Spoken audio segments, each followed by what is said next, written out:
Hey everybody, and welcome back to another episode in our Forever World here. I did my homework. I figured I'd do it early because I'm such a good student. But this is our mud and wheat farm as promised, and I think it is the perfect blend of what I talked about an episode or two ago about blending color theory and block variety and detail with what in the world is that supposed to be. This is it. This is me. Ooh, I missed one. But right now this is just a shell. It's not functional, but obviously it's got two main components. We got the wheat farm up there that should hopefully eventually be self-sustainable, and a little mud farm here. None of which is functional now. I've still got to get an item filter set up, got to get the field tilled, planted, got to get villagers in there, and I also have to fill this thing with hundreds of glass bottles. But just designing it, I knew I wanted a little work area down below a wheat farm. I thought that would look pretty cool structurally. And then I obviously decided to use mud and other color corresponding blocks in the design. And blue. There is blue. There's blue. So since we've got the mud and wheat farm here, and the moss farm and eventually flower farm in this building, I'm going to start a larger farming area in this general vicinity. I need a more formal area to chop down my trees when I need my logs. I think I'm going to do something there up on the plateau and do some... Oh my goodness. If I sound more wet than normal, it's because my kid brought home a cold, and I'm also cold-ridden. What was I saying? Trees. I'm going to do a tree something up there, do some terraforming. But I also have another favorite block right now that I would like to do something for over here. But first, just an update on the storage room. I'm doing a little bit of experimenting on adding copper golems in here just to make my job of sorting stuff a little bit easier. I've got a design where they have a staircase up to the second layer of chests. I hate this. I'm definitely going to be redesigning this, but it seems to be working well so far. There you go, you got it. So it takes them a little bit longer than I would like, but also if I'm just dumping stuff in that chest and I know I've got at least something in one of these 4 chests for them to find and stick it in a chest for me, speed isn't really a concern. I'll just dump it off and forget it. But I think I initially had them free roaming, and they were they were walking over into there and checking chests. And I think this design, I just got carpet placed on top of carpet on top of carpet, and it keeps them inside their little cubbies. I've also kind of shot myself in the foot with this design because I can't really do that on the end caps, because on the back side is just the next room. So I'm going to try and come up with something that works for all of them that stays within the footprint of the existing room. But I haven't done that yet. But speaking of copper, so I dug out an area off of our farming room here, honestly mostly just to get some more stone, but I also needed a place to place copper down where it could oxidize. This has a fairly large footprint, and we're trying to keep stuff a little more compact here in our spawn area, so I think having done this, I've got a slightly more compact design, so we're gonna try and do that over in the new farming area. And I know there are way more efficient ways to oxidize copper, but that's not how we do things here.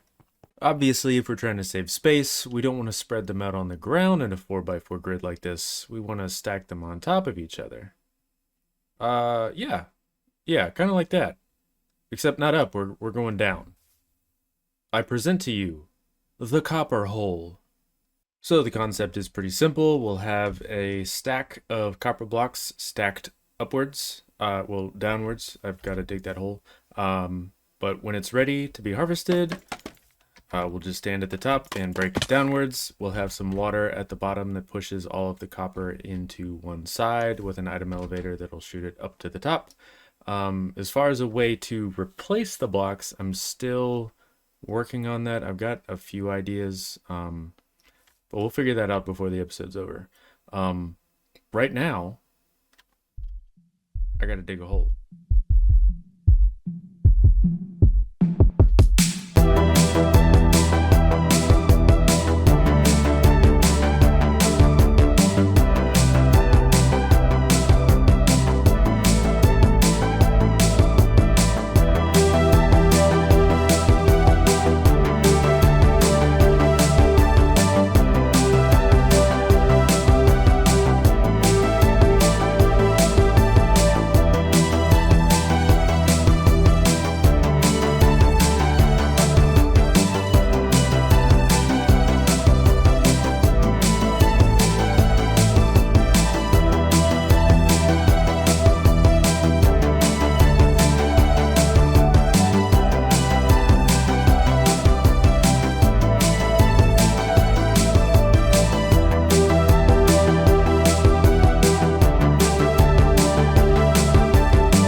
Alright, we got the hole dug, and we've got an item elevator set up from bottom to top, and bonus perk got us enough lapis ore blocks to finish the pathway here. Now I just need to come up with a way for us to place the blocks in the copper hole. What do I have that's 4 blocks wide and lets you go up and down?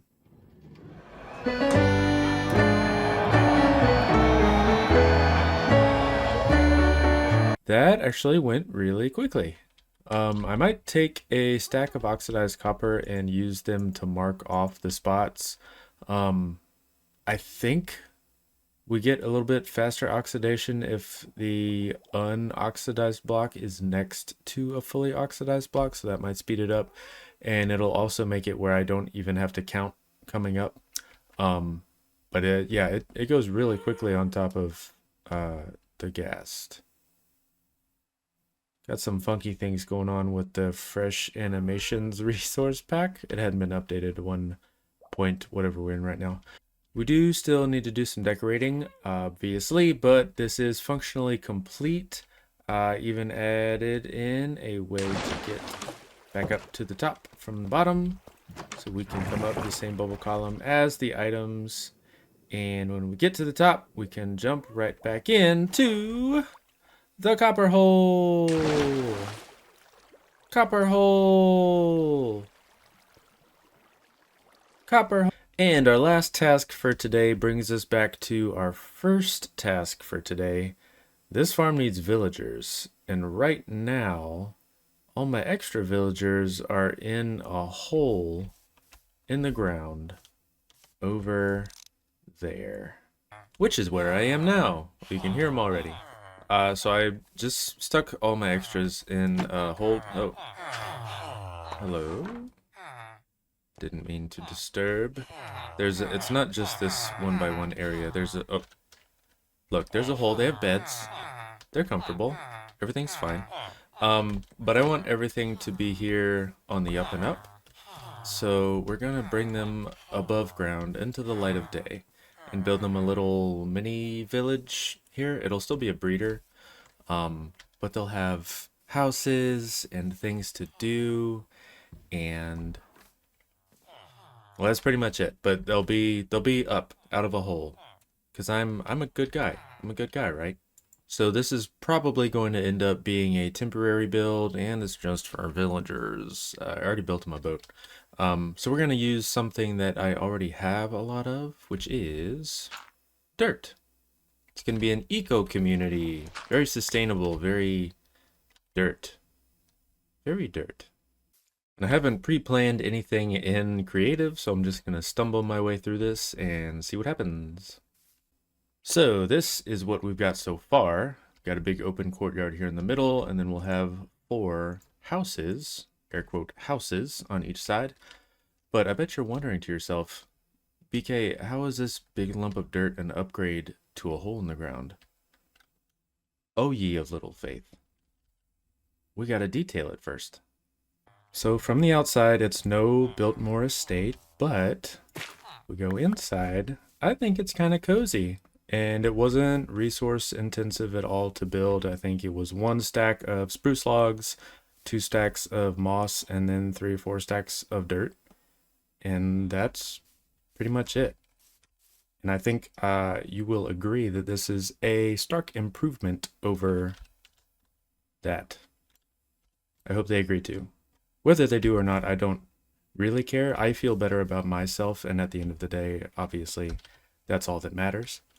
But let's go ahead and get the guys moved up into here. Also, I put some wheat farms, so I'll have some farmers to harvest wheat, make bread, and keep the breeder going.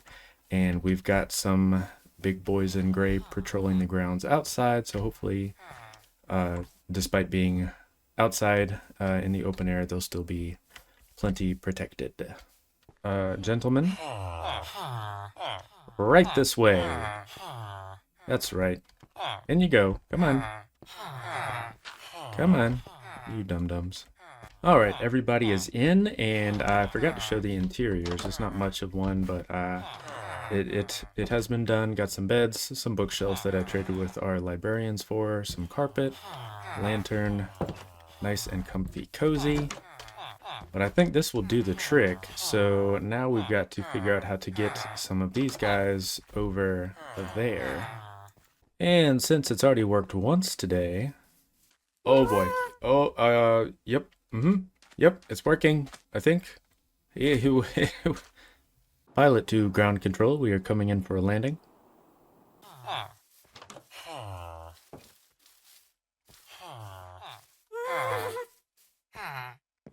That was an ordeal. I'm fairly certain I'm not doing this right. Stop going back and forth.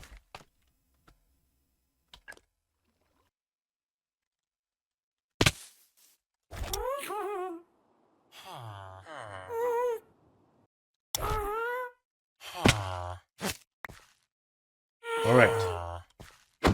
2 down. Need 1 more. All right, that one went better, but this is not over. You better run. All right, let's see if I can show this off. First thing we have to do is come over here and take out all of the gubbins that are stuck in here and set up our item filter, not of that. So that should go there. So then we should have 1 there. And we've got a little bit of wheat already, but if any wheat comes down the pipeline, that should all come through here into the chest.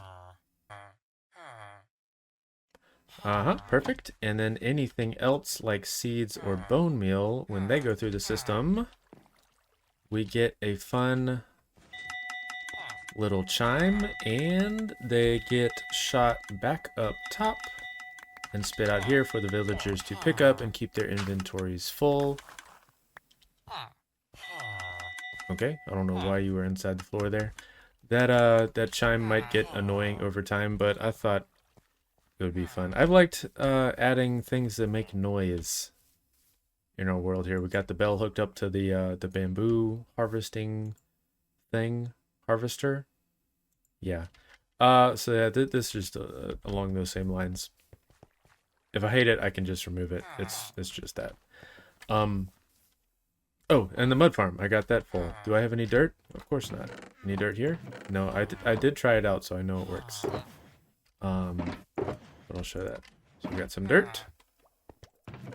I don't have the appropriate shovel for it, because you need kind of a bad shovel because you can't go too fast, but everything's set up. We're full of water bottles, so you just place the dirt here. It makes it mud. You break it. It gets auto picked up by the hopper, dumped in that chest. So you had 49 there. Place another. And it dispenses the dirt as soon as you place one, so your inventory never goes away. So you break that, and we should be up to 50. But you can do it by hand. It's a little slower. We can get I think it's supposed to work really well with an unbreaking iron shovel. It's supposed to be a good speed for max speed without breaking anything or not working. Yeah, we're set up here. So we got mud here, and then we got wheat here. We can take the mud and the wheat. And I guess you don't need a crafting table, right? And that's how it goes? No, it's just like that. Packed mud. Look. We did it. And look, the copper hole has completely oxidized. We'll just do 1 row here just to show it off before we wrap things up for today. It's a little rough on the knees, but easy peasy. And then we can toss those in just for fun. See if we can beat them to the top. Oh, go, go. Oh, well, we'll catch them, won't we? That's not fun. Oh, no, I left the door open. It's fine. And we pick them all up at the top. And then we just have to get our big doofus gas friend to refill. And like I said, I still have to do some decorating. We'll make it look a little more presentable and probably come up with a better collection system up here at the top. But it's better than what we had. want to see it again. I'm a big fan of these bubble columns and just how much air we get. Whee! Now that's just fun. And that's it. I'm a mud machine, baby. Actually, I lied. We got to figure out what our homework is for next episode. So let's run the randomizer. Oop, well, I know it's not a slime farm. And perfect rain. All right, next episode, we have to build a... Oh! Dang it. Frog light farm. Well, guess I better look that up. Okay. Frog lights. Frog light farm. I've never really used frog lights. But that's fine. Okay. You know what? No, it's fine. I'm gonna make the best frog light farm you've ever seen in your... I shouldn't promise that. That's a mistake. I will... It'll be fine. It'll be fine. But that's going to be it for today. As always, I don't know what I'm doing. Thanks for watching, and we'll see you in the next episode. Bye-bye.